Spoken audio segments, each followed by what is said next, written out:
Calon Doktor Saudara Devri Agatha Ardianta, saya persilakan untuk membacakan secara singkat ringkasan atau inti dari disertasi saudara selama 20 menit. Bismillahirrahmanirrahim. Yang saya hormati, promotor Prof. Yandi Andriatmo STM Arts PhD, perkenankan saya menyampaikan ringkasan atau inti disertasi saya yang berjudul Kolektivitas dalam Drawing Arsitektur sebagai Proses Terbuka. Disertasi ini menggunakan kata drawing tanpa menerjemahkannya, untuk tetap memuat dua arti, yaitu gambar dan menggambar. Drawing, desain, dan arsitektur merupakan tiga hal yang berelasi secara mendasar.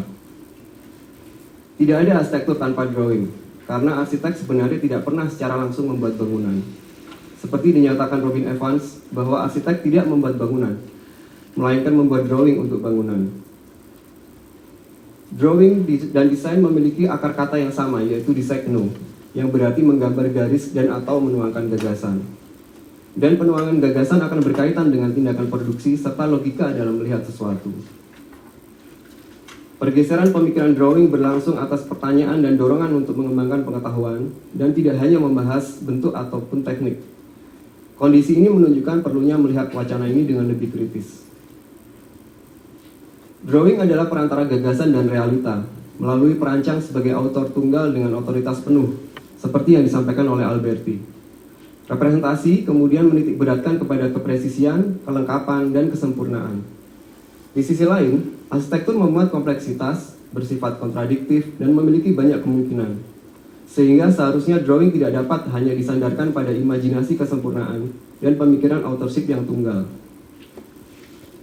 Disertasi ini melihat potensi dan celah pengetahuan terkait drawing sebagai proses terbuka. Menurut Norman Bryson dan Tim Ingold, proses tertutup atau transitif berfokus pada kesempurnaan relasi antara kondisi awal, imajinasi dengan produk akhir. Sedangkan proses terbuka atau intransitif berfokus pada berlangsungnya proses itu sendiri, beserta kemungkinan di dalamnya. Celah ini juga berkaitan dengan pergeseran pemikiran authorship tunggal dengan otoritas penuhnya, sehingga aspek kolektivitas justru dipandang berpotensi dalam wacana representasi yang lebih relevan. Eksistensi kolektivitas dapat ditelusuri melalui beberapa wacana. Dalam irisan wacana seni dan arsitektur, terdapat lukisan tentang The Invention of Drawing yang menceritakan asal mula tindakan menggambar proyeksi. Pada lukisan yang dibuat oleh Carl Sinkel, menunjukkan bahwa tindakan drawing adalah bagian dari kehidupan dan perilaku sosial yang mengandung kolektivitas. Eksperimen pada pergerakan surrealisme juga menunjukkan eksistensi kolektivitas dalam drawing, bahkan memosisikannya sebagai basis tindakan. Exquisite Corps sebagai salah satu eksperimen mereka pada akhirnya memengaruhi ranah arsitektur, terkait metode desain dengan penerapan drawing secara kolektif. Penelitian ini menggunakan landasan drawing sebagai proses terbuka dengan intensi menginvestigasi dan berargumentasi. Landasan tersebut digunakan dalam penelusuran terhadap dua posisi kolektivitas, yaitu sebagai basis drawing, serta sebagai kondisi dari hasil drawing. Cara pandang proses terbuka juga digunakan untuk menempatkan drawing sebagai fokus dan lingkup penelitian. Pertanyaan utama yang dirumuskan adalah, bagaimana gagasan kolektivitas dalam drawing dapat mengembangkan pemahaman dan pengetahuan desain arsitektur? Pertanyaan tersebut secara spesifik dijawab melalui penelusuran terkait pertanyaan turunan, yaitu, apa yang menjadi aspek kunci dalam drawing berbasis gagasan kolektivitas, serta bentuk dan kondisi kolektivitas apa yang dapat diungkap melalui praktik drawing dalam desain arsitektur. Penelitian ini dilakukan secara kualitatif, menggunakan pendekatan studi kasus, serta dua model, yaitu research into design dan research by design. Kegiatan pertama yang bersifat studi pendahuluan menggunakan studi kasus Exquisite Corps Drawings. Karya-karya surrealisme tersebut merupakan gambar yang dibuat dengan basis kolektivitas. Kegiatan kedua menggunakan studi kasus makam Belanda Peneleh di Surabaya. Makam yang memuat beragam kondisi dan menunjukkan ragam potensi bentuk kolektivitas dalam kesehariannya. Kegiatan research into design berfokus pada observasi studi kasus dan menerapkan praktik drawing sebagai bagian dari analisis pembongkaran. Sedangkan kegiatan research by design atau practice-based research berfokus pada praktik dan eksplorasi drawing serta melakukan refleksi seiring kegiatan. Mengacu pada Reed Eichhout, praktik drawing ini akan melihat hubungan antara observation, registration, dan representation. Berikut ini merupakan hasil dari kegiatan penelitian pertama. Kegiatan ini menginvestigasi gambar-gambar exquisite corpse dari rentang tahun 1926 sampai 1949. Exquisite corpse merupakan salah satu eksperimen gerakan surrealisme yang dilakukan secara kolektif, namun dengan tidak mengetahui gambar yang dibuat oleh setiap orang. Dengan memosisikan dan menyebut seniman-seniman pembuatnya sebagai autor, akan sekaligus menunjukkan aspek authorship dari gambar yang mereka hadirkan. Analisis awal dilakukan terhadap unsur bukti mengenai tindakan kolektif, yaitu keberadaan pembagian area gambar berdasar jejak lipatan kertas. Struktur gambar exquisite corpse menunjukkan representasi tubuh yang terbagi atas fragmen head, torso, feet, atau kepala, badan, kaki, yang hadir dalam sajian realistis ataupun abstrak. Pelipatan kertas menunjukkan relasi antara jumlah autor yang membuat dengan prinsip pembagian fragmen head, torso, dan feet. Pada gambar yang dibuat oleh 4 authors, terdapat kondisi berbeda, di mana terdapat 2 authors menggambar jenis fragmen yang sama, yaitu fragmen badan atau fragmen kaki. Investigasi dilanjutkan dengan menggambar ulang satu persatu bentuk di setiap fragmen dan memisahkan gambar yang terkombinasi. Mengacu pada Ray Lucas, menggambar secara paralel ini merupakan salah satu cara menginvestigasi melalui drawing untuk mendapatkan pemahaman yang lebih mendalam. Penggambaran ulang setiap fragmen ini dilakukan terhadap 23 gambar. Pembedahan ini mengungkap adanya lapisan struktur baru yang berupa fragmen di dalam fragmen. Analisis juga menunjukkan bagaimana interpretasi autor dalam mengombinasikan fragmen menjadi ilustrasi tubuh keseluruhan. Dan tindakan tersebut menciptakan susunan head, torso, feet yang linear, repetitif, ataupun non-linear. Hasil analisis keseluruhan menunjukkan adanya lapisan negosiasi dalam exquisite corpse drawing. Antara lain negosiasi antara jumlah autor dan pembagian fragmen, negosiasi dalam interpretasi bentuk dalam fragmen, dan negosiasi dalam menyusun fragmen. Fragmen-fragmen gambar yang identik dengan bagian tubuh tertentu dapat menghasilkan kekayaan kondisi dan keterbukaan kemungkinan. Keberadaan aturan yang mengikat justru menghadirkan kebebasan melalui bentuk negosiasi tertentu. Selanjutnya merupakan hasil dari kegiatan penelitian kedua. Kegiatan ini menggunakan makam Belanda Peneleh di Surabaya sebagai konteks dan objek penelitian. Sebuah makam yang difungsikan sampai dengan sekitar tahun 1964. Penelusuran dilakukan dengan basis logika yang memandang bahwa makam Peneleh mengandung proses terbuka. Kondisi ini tercermin dari berlangsungnya beragam hal dan kegiatan yang tidak tunggal, serta mengiringi perubahan eksistensi makam dari waktu ke waktu. Penelitian dilakukan melalui proposisi awal yang dieksplorasi melalui praktik drawing. Proposisi disusun berdasarkan observasi terhadap konteks untuk mencermati kompleksitas entitas, kualitas kondisi, dan pengalaman berbasis waktu yang berlangsung di makam. Sebagai praktik pertama, investigasi bertujuan melakukan penggalian kolektivitas yang dibentuk oleh kompleksitas bentuk makam. Mengonstruksi garis atau line drawing bertujuan merelasikan gambar dengan perhatian utama pengamatan bentuk. Strategi yang penting dalam praktik ini adalah memosisikan titik pandang atau point of view dan logika perspektif seperti yang dikemukakan oleh David Hockney dan juga John Ward, serta hubungannya dengan pengalaman atas kondisi lapangan seperti yang dikemukakan oleh Stan Allen. Gambar dibuat dengan menerapkan satu titik pandang untuk setiap bentuk makam, sesuai dengan aktivitas observasi dan perekaman dokumentasi. Gambar menarasikan bagaimana setiap bentuk ditangkap oleh mata sesuai dengan posisi ketika menjumpainya.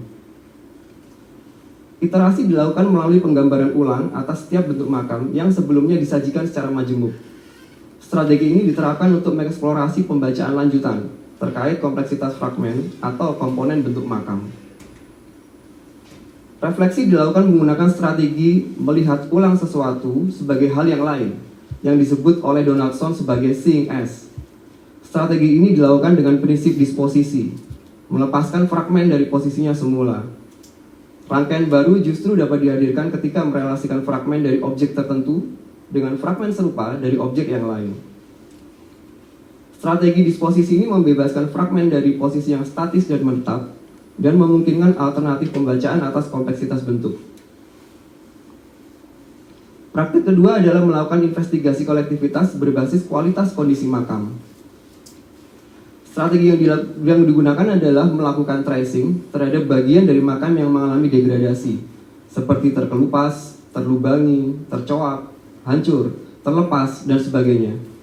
Pemilahan dan isolasi ini meminjam pemikiran Deleuze dan Guattari yang memastikan adanya intensi spesifik dalam tracing. Iterasi dilanjutkan dengan membuat kemungkinan komposisi dari hasil tracing. Iterasi ini menerapkan strategi di praktik sebelumnya, yaitu melihat relasi sifat dari unsur gambar. Proses ini dilakukan untuk membuka kemungkinan pembacaan ataupun potensi cara tracing yang lain. Eksplorasi selanjutnya adalah memosisikan eksistensi warna dari kondisi makam sebagai unsur dan komponen penting untuk diamati. Tracing terhadap kondisi serta warna menghadirkan informasi yang berbeda-beda dan memungkinkan adanya pembacaan dan eksplorasi yang lebih kompleks. Merangkai gambar yang memuat informasi tentang lubang atau void bisa membaca atau membawa kepada artikulasi rangkaian tersendiri. Begitu pula ketika merangkai gambar-gambar dengan berbasis pada letak warna dan kualitas tertentu dari makam. Praktek ketiga adalah melakukan investigasi kolektivitas berbasis waktu. Praktek ini menginvestigasi eksistensi pergerakan yang ada di makam. Studi ini mencari kemungkinan cara pembacaan yang menunjukkan beberapa pergerakan sebagai satu informasi yang terangkai. Drawing dibuat berdasarkan pendataan jejak, batas, keberadaan benda, serta abstraksi atas pengalaman spasial dalam observasi. Gambar melalui tracing bertujuan merekam pergerakan untuk mengungkap narasi pengalaman spasial. Iterasi juga dilakukan melalui tracing terhadap kondisi fisik makam yang kemudian disuperimposisikan dengan narasi eksistensi pergerakan. Eksplorasi selanjutnya adalah menggunakan teknik perekaman video secara kolektif. Teknik ini bertujuan menelusuri kehadiran entitas dalam satu waktu, berkaitan dengan kompleksitas pengalaman spasial. Perekaman video dilakukan secara kolektif terhadap 6 sudut pandang yang berbeda pada 10 titik lokasi. Setiap perekaman dilakukan secara serentak dalam durasi yang sama. Tujuan dari strategi ini adalah mendapatkan gambaran secara simultan dari konteks titik lokasi dan kondisi yang berbeda-beda. Kompleksitas bentuk, kondisi, dan pengalaman dipertemukan dengan fungsi waktu dan dikemukakan secara tidak statis karena berupa sebuah pergerakan. Drawing melalui perekaman video ini menangkap kolektivitas melalui pengalaman spasial dan berkaitan dengan gagasan temporalitas. Eksplorasi ini juga dilakukan dengan pemindaian atau scanning terhadap bentuk-bentuk makam sesuai dengan titik-titik lokasi perekaman video. Tujuannya adalah melihat kemungkinan cara pembacaan lain tentang kompleksitas bentuk serta kondisi dari makam secara simultan. Tindakan pemindaian memungkinkan pembacaan atas setiap bentuk fragmen, namun sekaligus menjahitnya menjadi satu rangkaian keseluruhan.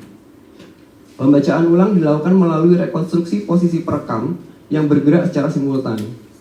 Refleksi ini menempatkan posisi totalitas sekaligus sebagai rangkaian fragmen. Iterasi selanjutnya adalah dengan melakukan superimposisi atas setiap fragmen berdasarkan sudut pandang perekaman serta berdasar dua macam hasil pemindaian, yaitu model dalam sajian bertekstur dan juga wireframe. Drawing yang dihasilkan menunjukkan dua kondisi sekaligus, yaitu kondisi keseluruhan hasil pemindaian dan rangkaian fragmen yang merupakan ragam perekaman visual. Penelusuran kolektivitas berbasis waktu selanjutnya kembali menerapkan teknik superimposisi untuk melihat rangkaian kolektivitas yang telah ditelusuri sebelumnya.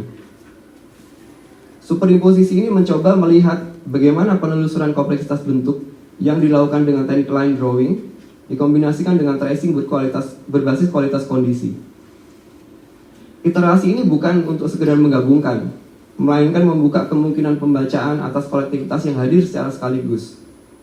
Drawing bukanlah penyajian susunan informasi linear, namun pengungkapan penelusuran informasi yang saling terkait. Berikut ini merupakan refleksi dan temuan dari penelitian. Pembacaan reflektif atas rangkaian penelitian mengungkap posisi dan peran drawing sebagai arena membuka wacana, membangun argumen, dan proposisi teoritis. Pembacaan reflektif terhadap rangkaian penelitian mengungkap temuan tentang sifat paradoksal dan gagasan kesekaligusan.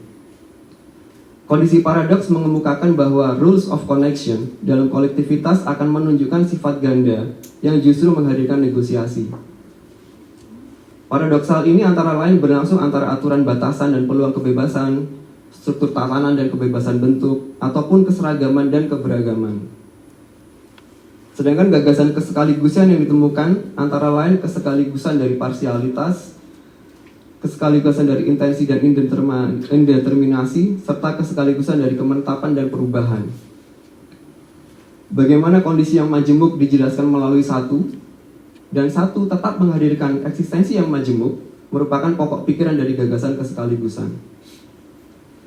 Observasi, registrasi, dan representasi menjadi sebuah proses iteratif yang berlangsung dalam seluruh praktik drawing yang dilakukan di penelitian ini. Metode yang diterapkan adalah mengonstruksi melalui tindakan fragmentasi, membingkai dan membingkai ulang suatu kondisi, dan melakukan disposisi atas suatu hasil.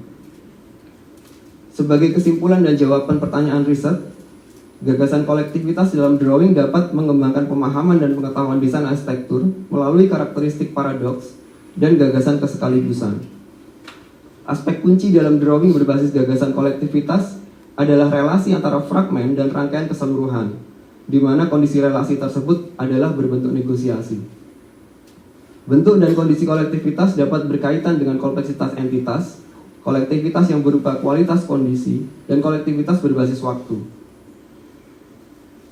Kontribusi penelitian ini antara lain yang pertama adalah perluasan dan pengembangan pengetahuan dan teori drawing dalam wacana desain arsitektur. Drawing dengan intensi berargumentasi dapat memperluas horizon representasi dan mengubah batas imajinasi arsitektur. Yang kedua adalah terkait pengetahuan atas sifat paradoks dan gagasan kesekaligusan dalam arsitektur. Penelitian ini mendukung pemikiran Venturi tentang realita arsitektur yang kompleks dan kontradiktif, dan pemikiran Doreen Massey tentang thrown togetherness. Yang ketiga adalah berkaitan dengan pendekatan dan metode drawing dalam penelitian berbasis praktik.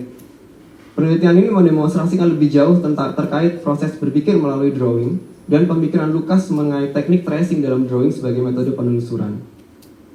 Yang keempat adalah berkaitan dengan kerangka desain arsitektur berbasis kolektivitas dalam drawing, yaitu kerangka kerja yang berbasis pada aspek yang dilihat dan dihadirkan secara sekaligus. Penelitian ini juga menawarkan bentuk pedagogi representasi arsitektur yang baru, dengan tidak menitikberatkan pada hasil akhir sajian yang sebatas konfirmatif dan informatif. Penelitian ini memiliki keterbatasan pada ragam studi kasus dan teknik drawing tertentu yang diterapkan. Potensi lanjutan adalah penelitian gagasan kolektivitas dalam drawing di berbagai spektrum, dan penelitian dengan basis praktik drawing yang memanfaatkan teknologi lebih lanjut. Drawing dalam penelitian ini menjadi sebuah proses menggambar terhadap apa yang mungkin diketahui untuk mengungkap kemungkinan-kemungkinan yang belum diketahui. Drawing diletakkan dalam fungsi sebagai jalan berpikir dan medium kontemplatif dibandingkan untuk sekedar berkomunikasi secara ilustratif. Demikian ringkasan disertasi ini saya sampaikan. Terima kasih.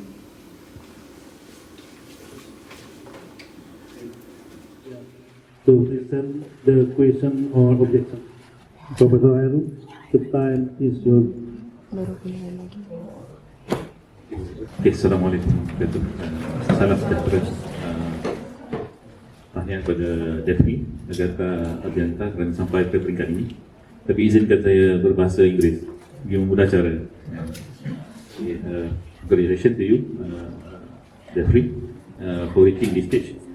Right, and it's an honor to actually be given the chance to actually inquire your work for this purpose of PhD formation. Alright, as for the question, alright, regarding your work,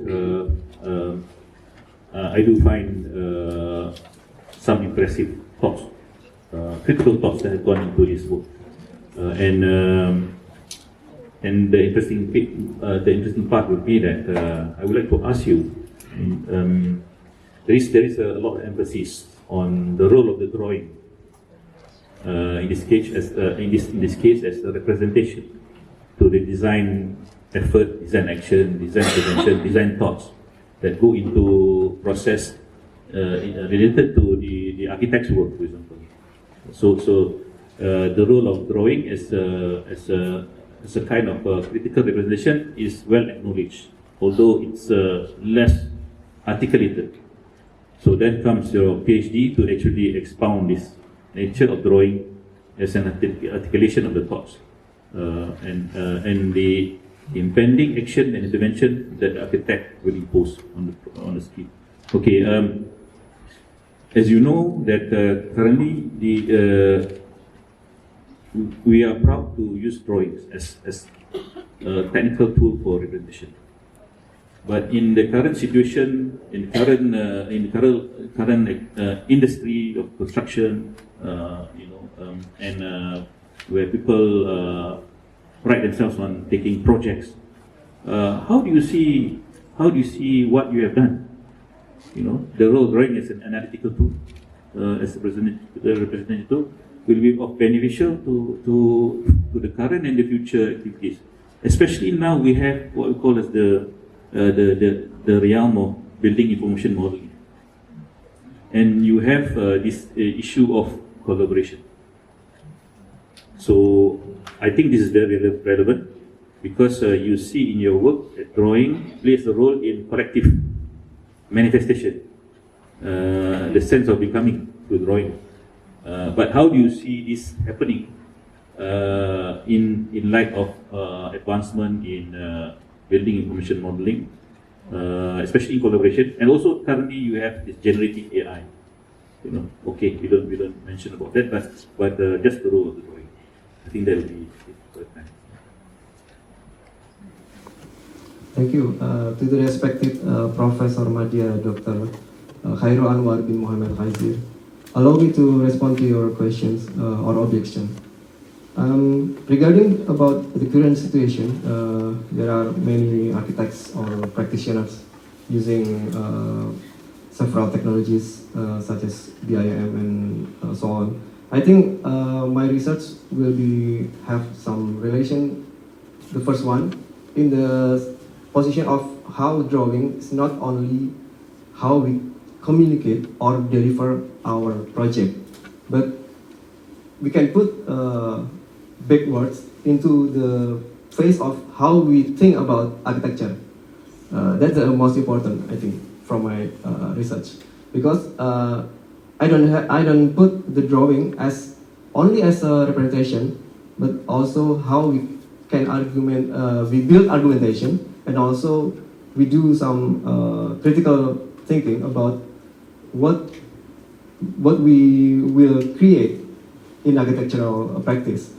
But I think it's quite similar with David Seal in 2014. He wrote the book about the death of drawings.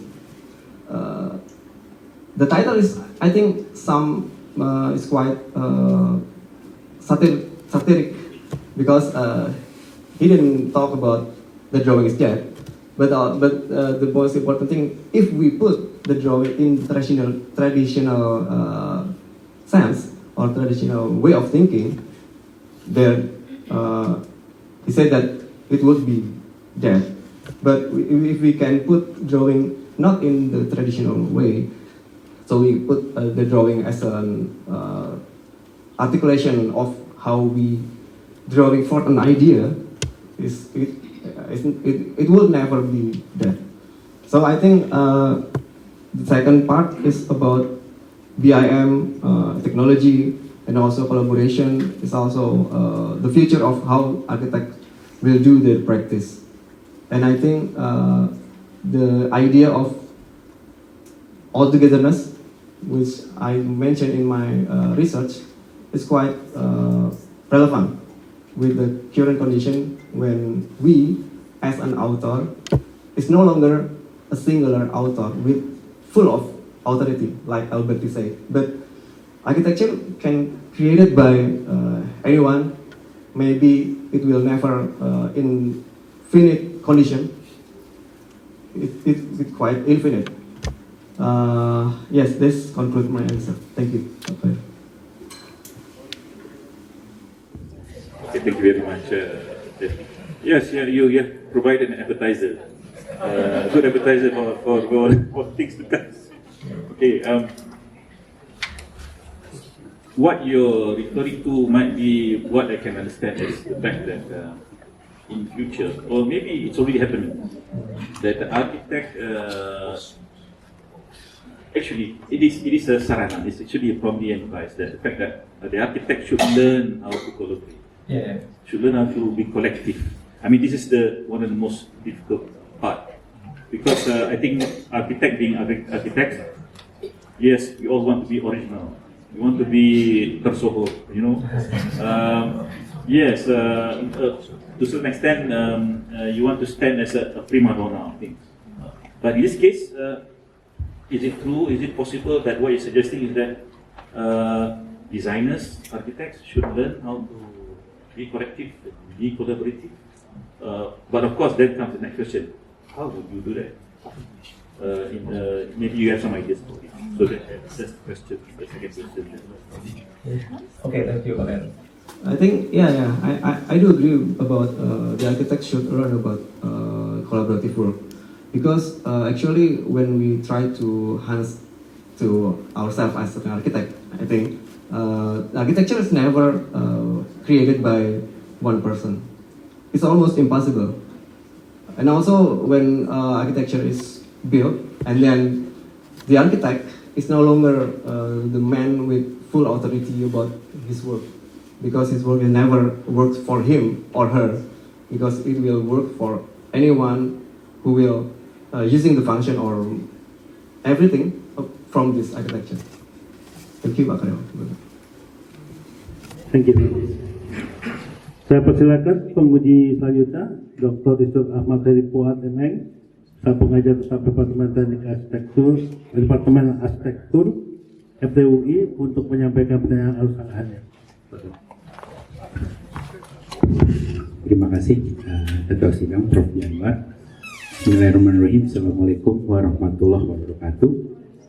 Pertama-tama tentu saya ingin menyampaikan apresiasi kepada Saudara Devri yang selama 3 tahun ini telah bekerja keras dalam melakukan penelitian, dan sepengetahuan saya juga ikut dalam penelitian-penelitian di klaster desain dan juga terlibat di dalam kegiatan pengajaran di Departemen Arsitektur, juga pengabdian masyarakat begitu. Dan pada hari ini kita nanti akan melihat setelah sidang sebuah pameran hari hasil penelitian tersebut.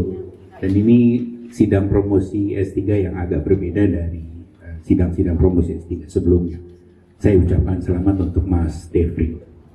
Tapi tentu pada kesempatan siang hari ini saya juga harus bertanya atau juga ingin bertanya begitu. Mohon maaf tadi saya terjatuh tidur, bukan karena Mas Devri tidak menarik penyajiannya dan penyampaiannya, tapi karena kebetulan kondisi tubuh saya yang belum menyesuaikan dengan jam di Indonesia, baru pulang. Ya, ada hal yang menarik di dalam disertasinya Mas Devri yang judulnya kolektivitas dalam drawing arsitektur sebagai proses terbuka begitu. Setelah saya mencoba mendengarkan kembali, saya melihat atau mencoba melihat dan drawing ini sebagai sebuah satu aksi barangkali seperti itu gitu. Nah, tadi juga disebutkan fragmen gitu ya. Saya teringat pada saat beberapa waktu yang lalu saya juga studi S3 di bimbing Prof. Yandi begitu. Ini seperti nesting tapi berbeda. Nah, ada yang ingin saya tanyakan kepada Mas Devri adalah sebenarnya apa sih yang dicari Mas Devri dengan drawing ini sendiri begitu. Itu pertanyaan yang pertama. Apakah dengan penemuan paradoks dan kesekaligusan, atau sebenarnya adalah ingin memperkenalkan kolektivitas di dalam praktek arsitektur. Jadi apa sih yang mau dicari dengan drawing? Ini tuh pertanyaan pertamanya. Lalu kalau boleh, Prof. Januar, saya boleh 2 pertanyaan, Prof? Tidak boleh 3 ya, Prof? Baik, pertanyaan yang kedua adalah Anda juga menyampaikan di dalam disertasi Anda terkait dengan author tunggal dan multi author. serta dependensi realita arsitektur begitu. Jadi barangkali nanti di pertanyaan kedua ini bisa dijelaskan sebenarnya sejauh mana sih multi author atau author tunggal ini terlibat dalam realita dependensi arsitektur. Barangkali itu pertanyaan saya. Terima kasih. Silakan Saudara Devi. Yang saya hormati Pak Dr. Insinyur Ahmad Heri Fuad MN, perkenankan saya untuk menjawab pertanyaan atau sanggahan yang Bapak ajukan. Pertanyaan pertama terkait dengan pertanyaan yang menurut saya sangat sederhana tapi menusuk. Apa yang sebenarnya dicari itu dengan drawing ini? Menurut saya drawing tidak akan pernah bisa terlepas dari arti dia sebagai gambar dan menggambar. Itu hal yang tidak akan tergantikan oleh definisi yang lain. Tapi di dalam definisi itu sendiri, sebagaimana tadi sempat saya sampaikan bahwa dia memiliki akar kata yang sama dengan desain, yaitu designo. Jadi dia sebenarnya drawing lines atau drawing forth an idea atau menuangkan gagasan gitu. Itu yang membuat akhirnya spektrumnya menjadi semakin lebar gitu. Bukan menggantikan arti mendasarnya. Dan bagi saya dalam penelitian ini, pada akhirnya drawing adalah sebuah tindakan menuangkan gagasan atau pemikiran berbasis cara pandang atau cara melihat terhadap sesuatu yang kita bisa kritisi ulang. Bagaimana cara kita melihat itu.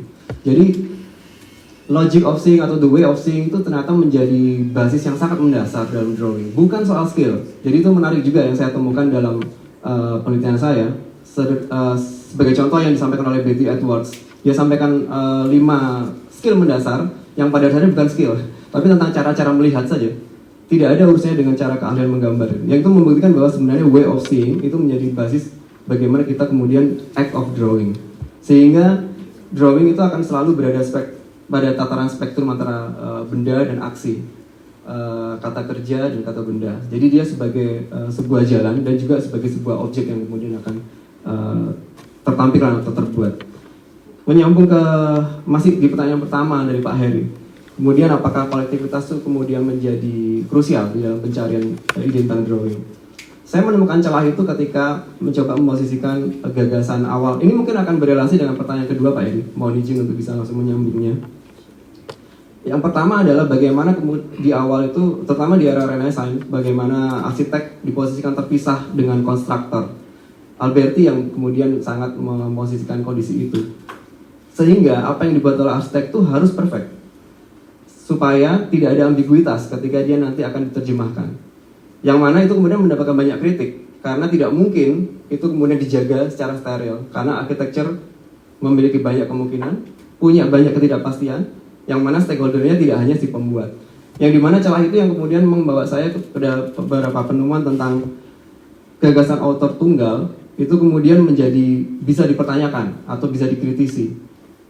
Yang mana kemudian pemikiran tentang multi author atau bahkan mungkin no author dalam tataran yang sedikit sarkas gitu ya, mungkin Rudolfsky menyampaikan architecture without architect dan sebagainya. Pada dasarnya bukan tentang bahwa dia nggak ada yang membuat gitu, tapi sebenarnya yang penting jangan-jangan bukan pembuatnya, tapi bagaimana architecture itu berartikulasi dengan setiap elemen orang yang kemudian meng-create architecture sesungguhnya.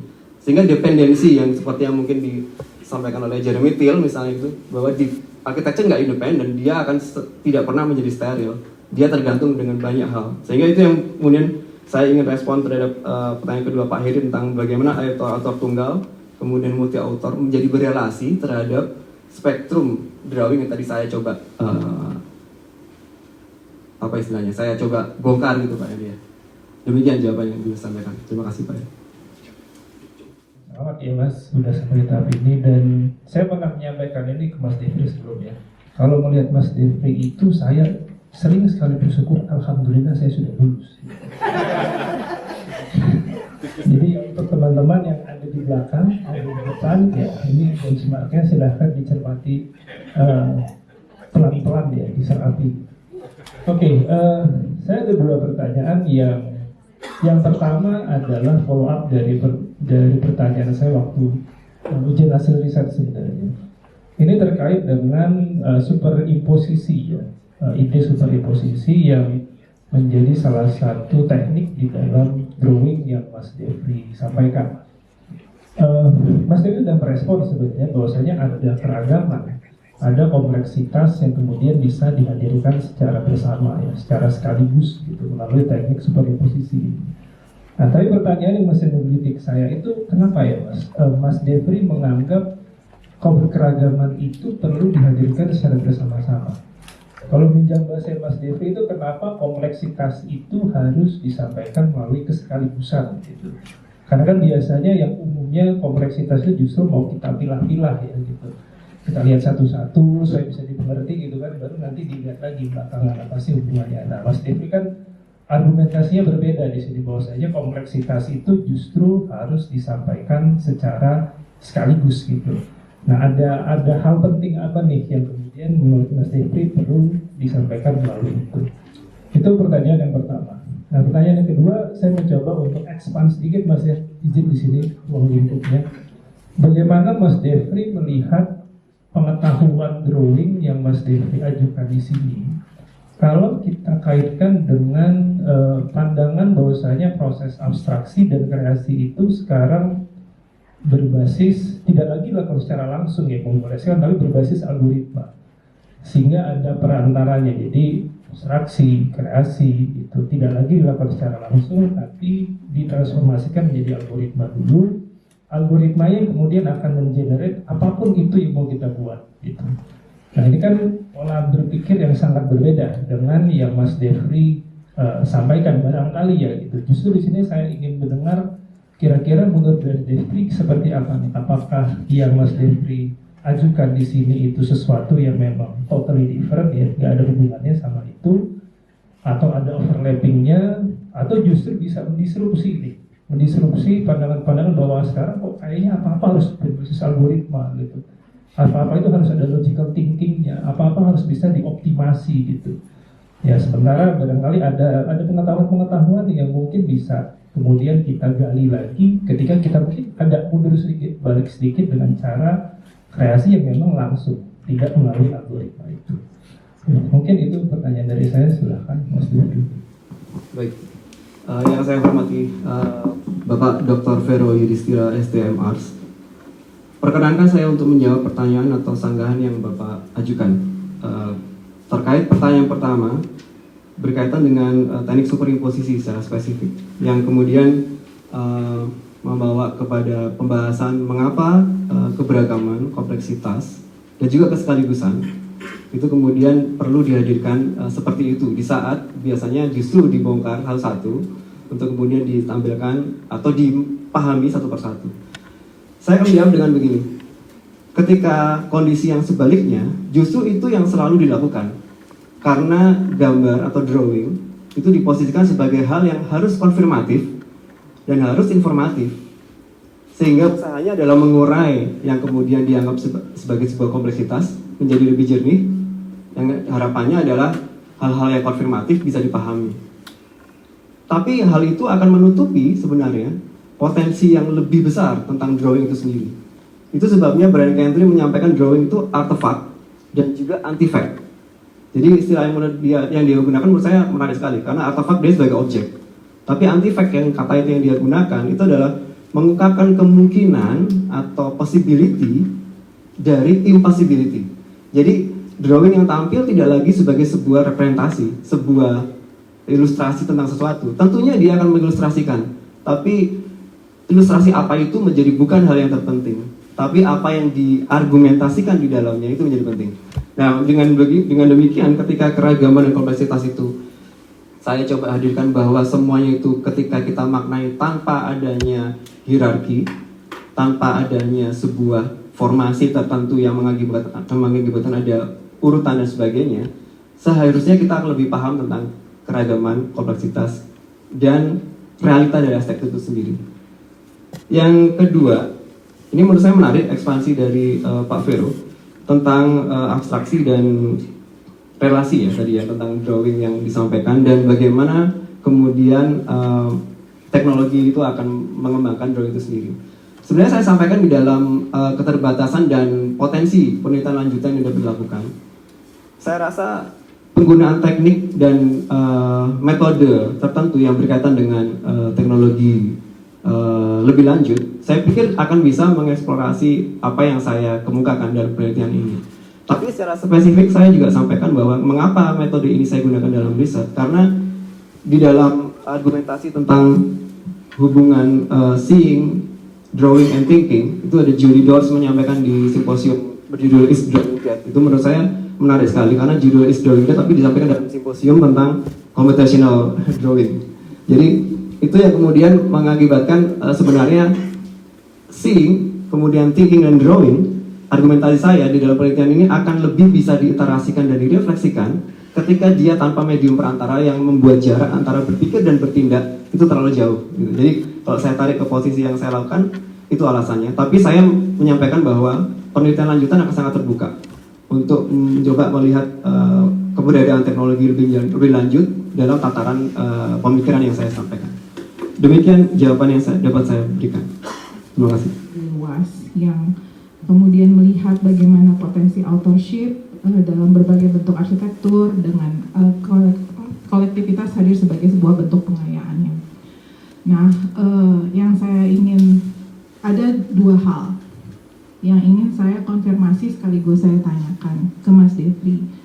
Yang pertama, saat Mas Devri menuliskan bahwa kondisi ketidaklengkapan dalam drawing memberikan peluang untuk orang lain mengambil peran dan menghadirkan kolektivitas, berarti kan Mas Devri yakin bahwa yang namanya kolektivitas itu bisa didesain atau direncanakan.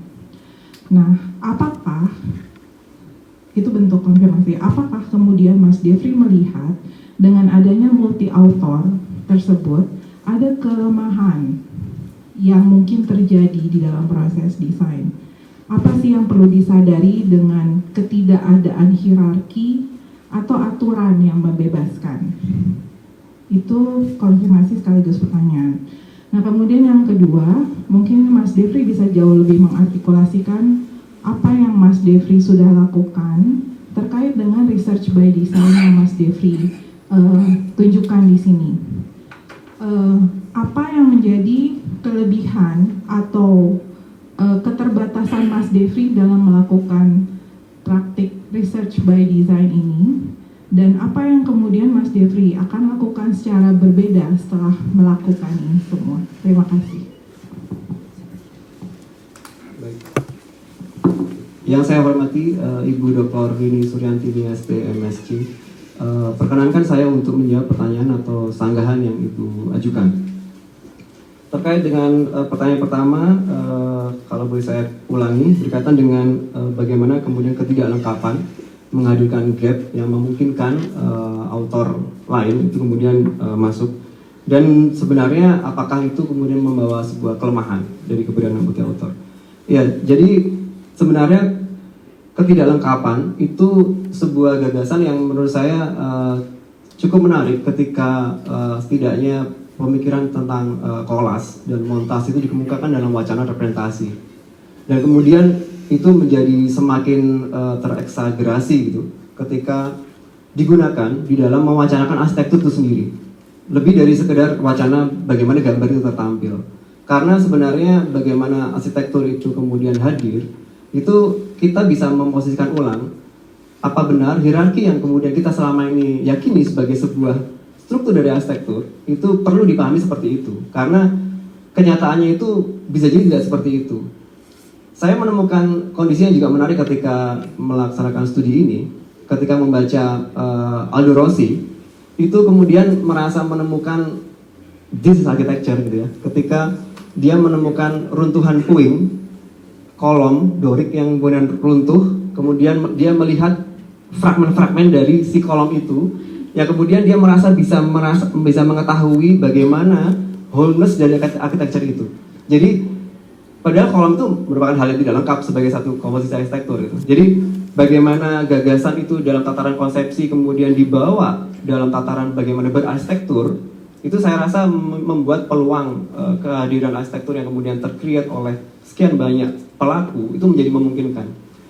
Pertanyaan berikutnya adalah apakah kemudian dia penuh dengan kelebihan saja dan tidak punya kelemahan gitu ya. Saya pikir dia akan punya kelemahan dalam tataran tertentu. Kelemahan pun ini kita bisa kritisi ulang apakah memang arti kelemahan itu seperti yang kita pahami sebagai sebuah kelemahan. Karena sebenarnya kelemahan yang dia miliki itu sebenarnya adalah potensi lanjutan, potensi lain dari itu. Jadi ketika saya mengambil contoh kasus pertama yang saya buat teliti tentang explicit corpse, kalau kita melihat bahwa kok tubuh seperti itu, gagal dong informasi tubuh itu gitu. Tapi sebenarnya dia membuka peluang dari rules yang diterapkan terhadap kebebasan yang bisa hadirkan. Jadi kondisi itu sebenarnya kita bisa lihat dia sebagai satu kelemahan atau sebagai satu potensi. Jadinya dia berada pada tataran yang sangat relatif. Ketika dia posisikan sebagai kelemahan, dalam arti mungkin dia tidak seperti yang diharapkan. Tapi seperti yang diharapkan itu, jangan-jangan kita masih berpikir pada tataran tentang kesempurnaan, tentang kepresisian, tentang tidak ada kemungkinan sebuah kemerdekaan dan sebagainya. Yang mana itu, lagi-lagi dalam argumentasi tertentu, that's not the reality of architecture gitu. Saya pikir itu yang bisa saya sampaikan. Terima kasih. Oh, maaf, yang kedua. Maaf, Budi. Yang kedua adalah apa yang sudah dilakukan dan kemudian apa yang menjadi kelebihan dan kelemahan. Ya. Yang sudah saya lakukan itu juga mungkin sudah saya jelaskan melalui keterbatasan dalam penelitian saya, tapi juga terjelaskan melalui metode yang saya gunakan. Dalam hal ini metode analog memang saya terapkan dengan penuh kesadaran dan justru itu yang kemudian saya gunakan sebagai sebuah kondisi iteratif yang kemudian saya refleksikan seiring tindakan saya untuk kemudian menjaga bagaimana sebenarnya observation, registration, dan representation itu bisa teriterasi. Jadi mengobserve kemudian mentransmit apa yang kita observe itu kepada pikiran kita dan kemudian kita representasikan ulang. Itu kemudian saya pikir dia akan meminimalisir medium atau perantara ketika kita gunakan atau saya lakukan secara analog. Dan tentunya itu akan punya beberapa keterbatasan, sebagaimana kita akan tahu bahwa kecepatannya tentu akan berbeda dengan penggunaan teknologi tertentu. Namun ketika saya menggunakan pemindaian 3 dimensi, itu saya juga menemukan bahwa ternyata teknologi itu meskipun saya gunakan juga secara analog karena saya mencoba merekonstruksi ulang bagaimana itu dilakukan, diambil di titik tertentu. Karena ketika kita men-scanning semuanya, kita dapatkan semuanya. Yang mana pada dasarnya dalam proses itu kita tidak mendapatkan semuanya, kita sedang menjahit satu persatu. Dan saya berusaha membaca lagi ulang jahitan-jahitan itu dan kemudian mengartikulasikan ulang sebagai sebuah bentuk drawing. Semoga terjawab 2 pertanyaan tersebut, demikian yang bisa saya sampaikan. Terima kasih. Cukup? Oke, baik. Saya persilakan penguji selanjutnya, Kristanti Dewi Paramita, SME, PhD, staf pengajar tetap Departemen Arsitektur FTUI untuk menyampaikan pertanyaan atau sanggahannya. Terima kasih Prof. Yanuar. Assalamualaikum warahmatullahi wabarakatuh. Mas Devri, selamat sudah sampai ke saat ini. Terharu melihat perjalanannya yang memang panjang dan tidak mudah. Mas Devri dari awalnya sudah sangat reflektif dan sangat matang dalam berpikir. Cuma saya melihat dengan di akhir studi Anda ada kobaran besar yang menurut saya itu sangat penting ya untuk dimiliki sebagai dosen. Nah, pertanyaan saya ada 2. Ya, yang pertama adalah Mas Devri sudah memperbaiki disertasinya dengan sangat baik ya, mendefinisikan ulang dan memposisikan ulang ke kolektivitas sebagai mungkin proposisi utama Mas Devri ya. Pertanyaan saya dalam kaitannya dengan saat ini kan sudah dalam 10 tahun terakhir cukup banyak diskusi tentang openness dalam arsitektur ya. Bagaimana Mas Devri mungkin bisa mengartikulasikan kembali bagaimana disertasi Mas Devri memberikan kebaruan dalam diskusi tersebut ya, terutama dengan mungkin ya kan sekarang udah banyak ya pembahasan tentang openness. Itu yang pertama. Yang kedua terkait dengan 2 bentuk kolektivitas yang digali Mas Devri, yaitu kolektivitas sebagai authorship dan kolektivitas sebagai kondisi dengan metodenya masing-masing. Bagaimana Mas Devri melihat metode ini dapat dikembangkan lebih lanjut dalam karir Mas Devri ke depan? Ya, dengan melihat mungkin ada konteks tertentu atau perubahan tertentu di masyarakat. Mungkin itu aja dari saya. Terima kasih. Terima kasih. Yang saya hormati Ibu Kristanti Dewi Paramita, SARS MA PhD. Perkenankan saya untuk menjawab pertanyaan atau sanggahan yang Ibu ajukan. Pertanyaan pertama berkaitan dengan posisi kolektivitas, kemudian relasinya dengan wacana openness yang mungkin lebih general. Dalam penelitian saya rasa saya membicarakan proses terbuka itu memang cukup spesifik dalam tataran drawing. Itu yang pertama.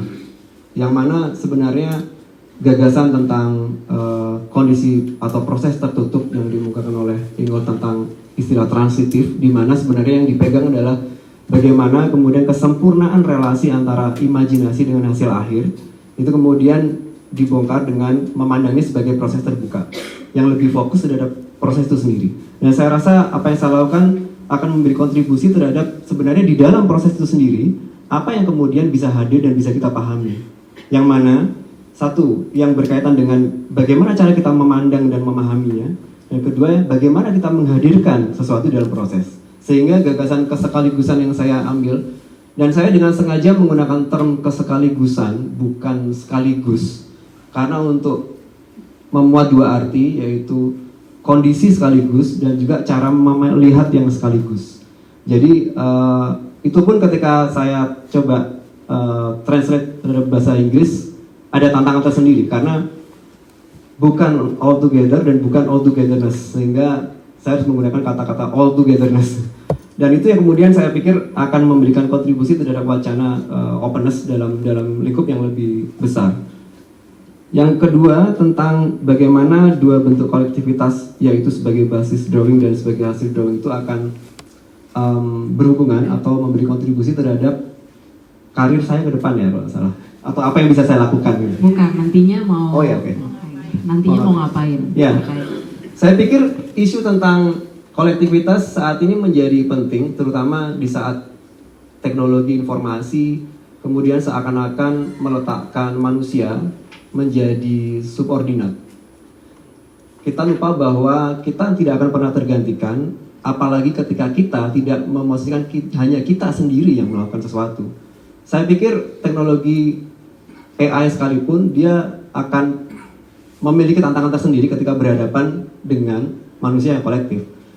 Dan yang kedua, bagaimana pedagogi itu kemudian dikembangkan. Saya pikir gagasan tentang kolektivitas menjadi penting, dan itu akan mencoba justru mendekatkan terhadap realita arsitektur yang pada dasarnya tidak pernah sebenarnya dia tercreate oleh seorang autor tunggal sepenuhnya gitu ya, dengan mencoba menjaga kesempurnaan apa yang ada di benaknya. Dan saya rasa itu yang akan saya usahakan untuk saya bawa terhadap mungkin banyak hal yang saya coba pikirkan gitu ya, dan semoga memang itu bisa saya terapkan. Terima kasih, demikian jawaban yang saya dapat berikan. Pertama-tama tentu selamat untuk Mas Diki sudah mencapai tahapan ini setelah perjalanan yang panjang tapi sebetulnya pendek, karena 3 tahun tiba-tiba sudah selesai. Buat saya ini cepat banget. Ya, saya akan memberikan beberapa komentar, beberapa catatan ya terkait disertasi yang sudah disampaikan oleh Mas Diki sebagai calon doktor.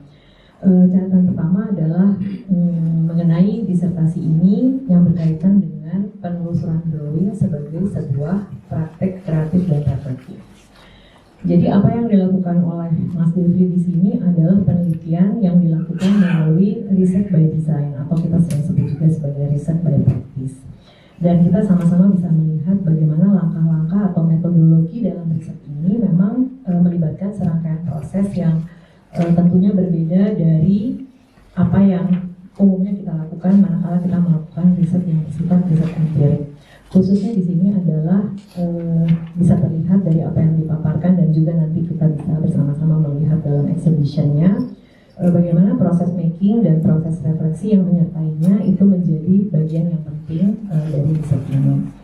Sehingga saya melihat bahwa penelitian ini mendemonstrasikan suatu pendekatan dalam melakukan inquiry pada disiplin ilmu arsitektur.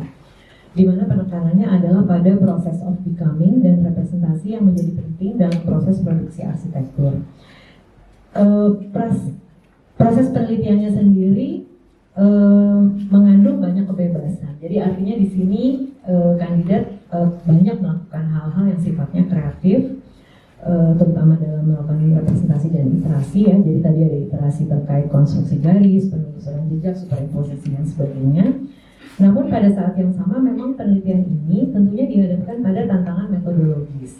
Jadi akan sangat banyak sekali pertanyaan-pertanyaan tentang mengapa praktek semacam ini dapat menjadi sebuah bentuk riset. Dan itu saya pikir didemonstrasikan dengan secara sangat baik ya, di mana proses hasil dari iterasi tersebut kemudian disusun kembali dalam sebuah struktur berpikir tentang bagaimana praktik drawing yang dilakukan ini sebetulnya adalah upaya dalam mengajukan proposisi-proposisi. Dan saya melihat tentu penelitian ini membuka kemungkinan yang lebih lanjut mengenai riset-riset apalagi yang dapat kita lakukan di dalam arsitektur terkait proses desain dan representasi khususnya yang belum dibahas. Nah itu catatan yang pertama. Kemudian catatan yang kedua adalah saya melihat bahwa riset ini mencoba untuk menawarkan gagasan mengenai proses terbuka sebagai upaya memosisikan arsitektur yang selama ini sering dilihat sebagai proses singular dengan single authorship. Tadi cukup banyak pertanyaan-pertanyaan yang membahas tentang ini karena memang ini adalah satu aspek yang banyak dipertanyakan dalam disertasi ini. Sehingga apa yang dicoba disampaikan di dalam penelitian ini saya lihat berupaya untuk menanggapi limitasi dari drawing yang selama ini dikenal dan dipraktekkan dalam arsitektur, dan mencoba menawarkan suatu upaya menerobos praktek representasi arsitektur untuk membuka kebebasan lebih luas dalam cara representasi, khususnya untuk menselebrasi kemajemukan dan kolektivitas. Kemudian catatan yang ketiga adalah terkait implikasi bagaimana sebetulnya riset ini punya peluang untuk bisa diaplikasikan lebih lanjut, terutama tadi berkaitan dengan temuan paradoksal dan kesekaligusan yang juga cukup banyak dibahas oleh para penguji. Saya ingin mundur sedikit pada saat sebelum Mas Jeffrey masuk ke sini sempat mengajukan proposal penelitian mau meneliti tentang pendidikan arsitektur. Lalu komentar kami adalah, Mas jangan pendidikannya dulu, apanya dulu yang mau diteliti, gitu. Karena apapun itu nanti pasti ada implikasinya dalam pendidikan. Nah, dari apa yang disampaikan hari ini ya, dari temuan-temuan yang disampaikan, tentu bisa jelas melihat bahwa tadi sempat dinyatakan juga ya secara eksplisit bahwa penelitian ini bisa memberikan kontribusi pada praktik representasi dalam pendidikan yang tadi istilahnya tidak selalu konfirmatif dan informatif ya. Nah, artinya kan ini akan membuka tantangan lagi ya. Jadi sebetulnya pada saat Mas Jeffrey menyampaikan itu, Mas Jeffrey menyampaikan PR untuk dirinya sendiri yang tadi juga ditanyakan oleh Bu Rini ya. Bagaimana gagasan-gagasan paradoksal, kesekaligusan, kemudian tadi ada fragmen dan sebagainya itu nanti diturunkan ke dalam teknik representasi sebagai bagian dari proses belajar. Dan ini saya pikir akan sangat menjadi menarik karena apalagi manakala tadi ditegaskan bahwa drawing ini bukan hanya sekedar untuk informatif, tetapi menjadi alat untuk berpikir dan terlebih penting adalah alat untuk argumentasi. Artinya ini akan memberikan implikasi yang lebih mendalam, bukan hanya pada jenjang sarjana ya, tetapi juga pada jenjang-jenjang yang lebih tinggi di mana argumentasi pengetahuan itu tentunya akan menjadi utama. Demikian 3 catatan utama yang ingin saya sampaikan. Mudah-mudahan dapat bermanfaat untuk memperkaya dan selanjutnya memicu kandidat doktor untuk nantinya melanjutkan riset-risetnya secara lebih luas dan lebih mendalam. Terima kasih. MR Wisri, Guru Besar Arsitektur FTUI untuk menyampaikan tanggapan dan komentarnya. Terima kasih Pak Ketua. Sampai sini ya, Jeff ya. Nggak berasa. Risetnya Jeffrey memang bicara tentang riset yang mungkin tidak biasa dilakukan. Riset ini adalah riset by design atau kita juga biasa sebutnya by practice, yang di dalamnya memang kemudian banyak sekali ekspresi-ekspresi yang kemudian dilakukan oleh Jeffrey. penciri utamanya adalah refleksi yang kemudian terjadi dalam prosesnya. Kenapa ini kemudian jadi perlu dilakukan? Tadi itu banyak yang mengatakan tentang, kita bicara tentang AI, kita bicara tentang arsitek yang tidak lagi bekerja pada single platform yang sudah sangat banyak. Kemudian kita bicara pada aktor yang sangat banyak di dalam satu kasus dan seterusnya. Siapa sebetulnya yang kemudian menjadi lebih penting di antara itu? Single platform menyebabkan ide terrepresentasikan atas dasar banyak hal yang kemudian sekaligus di dalamnya. AI atas dasar siapa yang sebetulnya bekerja, dan sebetulnya itu adalah karya siapa dan seterusnya. Ini yang kemudian membuat riset ini menjadi sangat relevan. Apabila seorang arsitek tidak lagi bekerja atas kontrol yang selama ini dilakukan olehnya, kemudian bagaimana kemudian drawing dilakukan, bagaimana kemudian desain dilakukan. Itu kenapa melihat kolektivitas dalam drawing, aktor yang banyak, platform yang banyak, tidak diketahui siapa yang bekerja dan mengenerate arsitektur, itu yang kemudian relevan di dalam karya Devry ini. Apa yang kemudian dilakukan oleh Devry sebetulnya terkait sama itu, manakala drawing sebagai pernyataan ide, tetapi ide itu dibangun atas dasar hal yang kemudian berbeda dengan cara kita bekerja seperti yang dahulu. Nah, sehingga kolektif dan open process itu yang kemudian menjadi diskurs yang utama di sini. Sehingga tadi itu akhirnya fragmen dan kesekaligusan itu yang kemudian dilihat menjadi sesuatu yang kontribusi utama. Saya dalam hal ini ingin menjawab pertanyaan Raya. Jadi saya tidak akan menanyakan ke Mas Devry, tapi saya akan menjawab pertanyaan Raya. Raya kebetulan cepat sembuh Raya ya.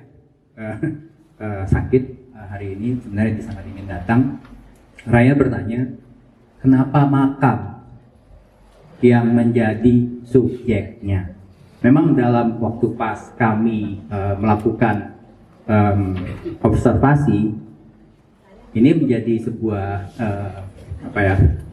kenapa makam? Memang kemudian setelah makam kemudian kita makan rawon setan. Jadi dalam satu set. Lihat makamnya jam 9 malam, 10 malam kemudian dilanjutkan dengan rawon setan. Tapi begini. Konstruksi makam itu tidak akan pernah utuh. Ide makam diatur atas dasar aturan-aturan. Tetapi kelengkapan konstruksinya diatur atas dasar waktu yang bergerak. Nah, sehingga fragmen menjadi penting karena makam memberikan ruang akan fragmen itu. Makam menjadi ruang atas dasar bagaimana fragmen tergenerate sekaligus sehingga bisa tergenerate sebagai sesuatu yang dilihat secara keseluruhan dan kemerdekaan atas dasar si fragmen itu. Nah, apa yang kemudian dikerjakan oleh Mas Devry adalah drawing sebagai pernyataan ide menjadi utama karena arsitek tetap bisa mendefinisikan dirinya terkait dengan rule yang kemudian dibangun, tetapi kebebasan dan kemerdekaan ide yang kolektif itu tetap mendapatkan ruang, which is saya pikir hari ini arsitek mestinya bekerja atas dasar pemikiran itu. Dengan demikian, terima kasih Mas Devry. Raya cepat sembuh karena ayah Raya bekerja sangat keras untuk menyelesaikan.